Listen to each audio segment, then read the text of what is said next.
Donc, je vais maintenant inviter officiellement Monsieur Jacques Maragall. Il est président de la Fédération pour la paix universelle, comme beaucoup le savent déjà. Voilà. Bonsoir, merci beaucoup d'être venu. Et vraiment, c'est formidable de vous entendre. On n'est pas très nombreux, mais c'est un thème cosmique et on est vraiment un microcosme du cosmos tout entier. Là, on se sent vraiment, on vole très haut et on est très heureux d'avoir cette vision de la famille. C'est le cœur même de notre vision de la Fédération pour la paix universelle, en réalité. C'est pourquoi nous célébrons cette journée de la famille tous les ans.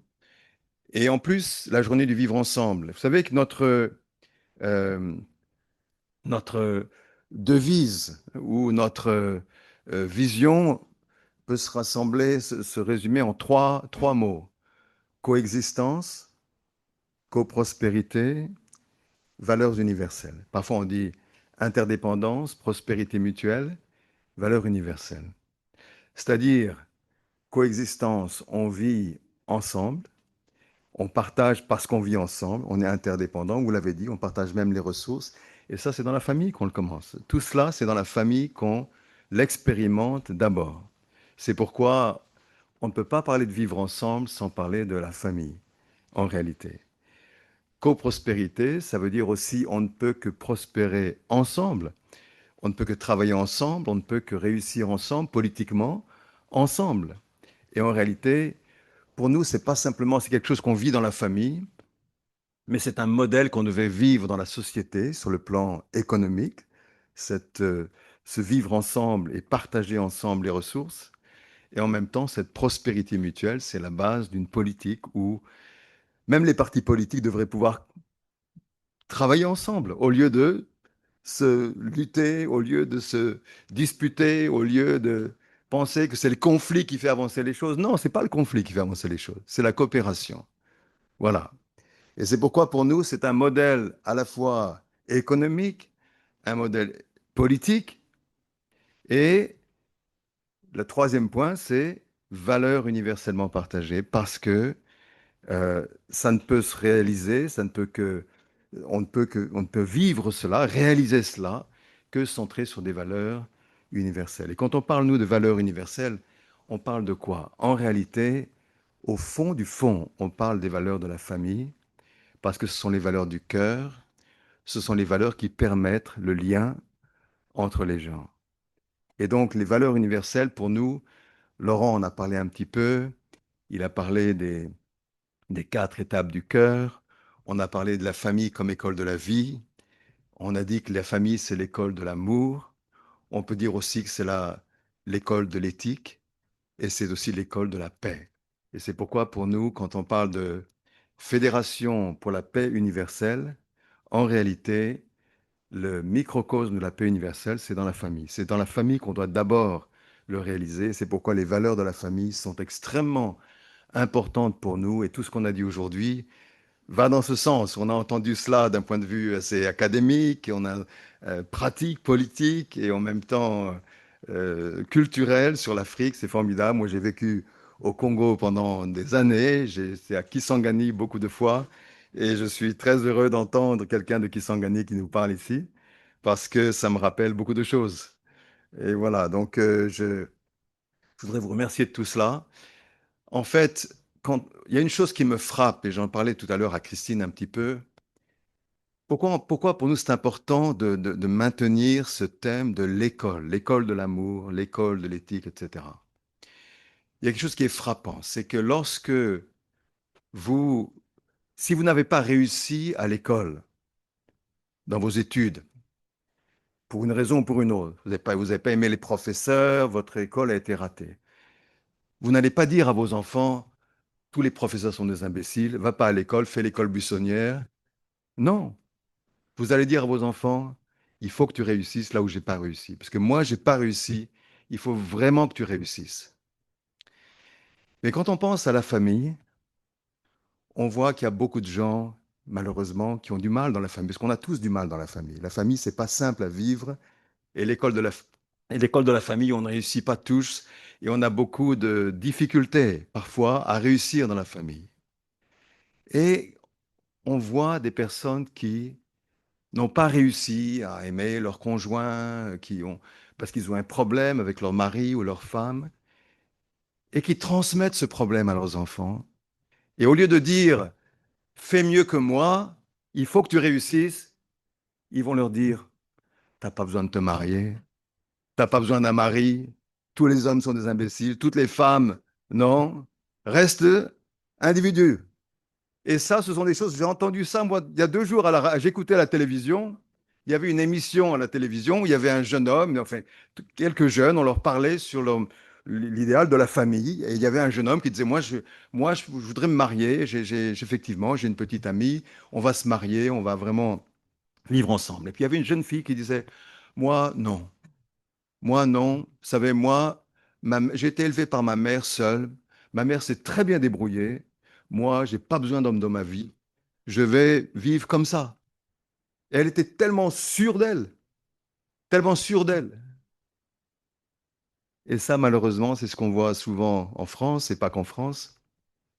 Et je pense que c'est un problème parce que on a perdu ce sens de l'importance de l'école. On n'a plus cette vision que la famille fait partie de notre, vous l'avez dit, une institution et que c'est la base de la société. D'ailleurs, l'ONU le dit, c'est la base de la société. C'est écrit noir sur blanc dans les textes de l'ONU. Et en même temps, on a perdu ce sens-là parce on se centre un peu sur l'individu. Et ça, franchement, c'est une maladie de l'Occident et particulièrement chez nous en France. Il faut le reconnaître. Et c'est pour ça, quand on entend les Africains qui parlent sur la famille, ça nous fait plaisir parce que l'Afrique a gardé, oh, il y a des problèmes en Afrique, hein. Moi, je connais aussi, il y a des problèmes de famille en Afrique, partout, je connais très bien. Mais on garde cette vision de l'importance de la famille. Vous savez, Laurent parlait des 4 domaines du cœur. Il parlait en fait, il y a 4 étapes. L'amour filial, l'amour fraternel, puis l'amour conjugal, et puis l'amour parental. Chaque étape, quand on parle de l'école de l'éthique ou l'école de l'amour, ça veut dire que chaque étape est compliquée et chaque étape demande un apprentissage et une responsabilité. C'est pas du tout facile. Mais c'est avec l'amour filial qu'on apprend justement à respecter les parents, respecter l'autorité, etc. On a un problème là. L'amour fraternel, ben, c'est la base de la démocratie, puisque la fraternité, ça fait c'est notre valeur fondamentale. Et quand on parle de vivre ensemble, en fait, on parle de fraternité, mais on a beaucoup de problèmes avec ça. Mais on y croit quand même. Là où on a un problème, c'est d'aller plus loin. L'amour conjugal, l'amour parental. Et ça, dans nos sociétés, c'est là où le bas blesse. Et je pense que c'est vraiment le défi essentiel auquel nous sommes confrontés. Et pour nous, en tant que Fédération pour la paix universelle, c'est comment justement réussir à continuer cette école de l'amour fraternel qui est reconnu, qui est accepté, qui est dans nos institutions, à l'amour conjugal qui n'est plus dans nos institutions, et l'amour parental qui est souvent décrié aussi. Ça, c'est extrêmement important parce que sans l'amour parental, il n'y a pas d'amour filial. C'est-à-dire que c'est un cercle, c'est un cycle. Et l'amour filial aussi va décliner si l'amour parental décline. C'est pourquoi, pour nous, c'est quelque chose qui est essentiel et ce vivre ensemble ne peut pas se faire sans donner une grande importance à ces 4 domaines du cœur. Et ceux qui connaissent un peu notre association de l'intérieur savent combien ces 4 points sont essentiels pour nous, notamment la valeur du mariage, l'éducation au mariage, l'éducation etc. On a les mêmes problèmes que tout le monde. Personne d'entre nous n'est parfait, on a tous des problèmes dans nos familles, mais on croit que c'est ça qu'il faut enseigner à nos enfants et dans la société. Sinon, la société ne pourra pas réussir. et le vivre ensemble ne sera une illusion. Une illusion. On l'a vu, il a dit place de la Concorde. La Concorde, on a cassé tous les tréteaux du vivre ensemble, toute l'exposition du vivre ensemble a été détruite dans la place de la Concorde. Pourquoi? Parce que on fait des matchs de foot, on se dispute, et on casse tout. Voilà. Malheureusement, c'est notre pays. Et c'est pour ça que, voilà, pourquoi cette réunion était très importante pour nous. Merci d'être venu. Et en réalité, c'est le cœur même de la mission des ambassadeurs de paix. Alors pour nous, ambassadeurs de paix, et je vais terminer par ça, parce que nous allons aussi invité quelques personnes pour recevoir ce titre d'ambassadeur de paix. Vous savez, notre organisation, elle est internationale. On existe dans pratiquement tous les pays du monde. Et on est on a un statut consultatif général auprès des Nations Unies, parce que les Nations Unies sont extrêmement importantes pour nous. Et on a 4 points fondamentaux dans cette organisation.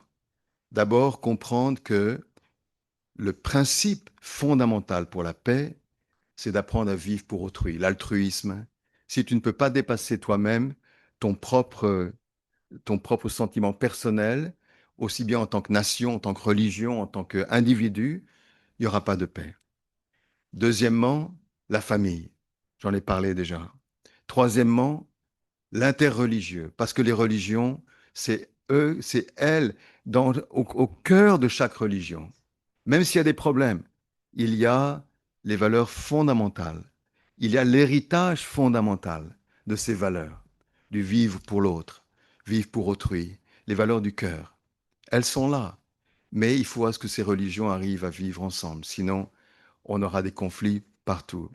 Et le quatrième point, c'est que les leaders spirituels doivent travailler avec les leaders politiques parce qu'ils doivent transmettre les valeurs au niveau politique, particulièrement aux Nations Unies. Et c'est pourquoi pour nous, les Nations Unies sont extrêmement importantes.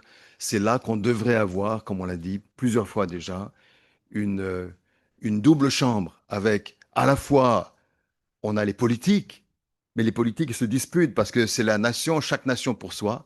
On aurait besoin aux Nations Unies d'un comité interreligieux, interculturel, d'éducateurs, de personnalités qui représentent le monde des valeurs, le monde de la culture, le monde de la religion. Voilà ce qu'on aurait besoin.